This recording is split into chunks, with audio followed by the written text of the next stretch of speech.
आज हामी बनाइरहेका छौँ नानखटाई। यसको परिकार धेरै जसोले मैदामा बनाउनुहुन्छ, तर आज हामीले चामलको पिठो र थोरै त्यसमा केही मात्रामा मात्रै मैदा मिसाएका छौँ र चिनी आफ्नो स्वादअनुसार यसमा नुन पनि मिक्स छ र जिरा मिसाइएको छ। यसलाई सनफ्लावरको तेलमा अथवा हामीले घिउ पनि प्रयोग गर्न सक्छौँ। यसमा पानीको मात्रा परेको हुँदैन।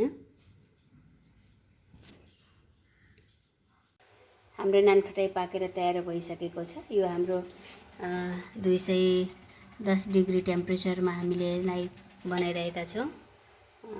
20 मिनटको टाइममा यो पाकेर तयार हुन्छ।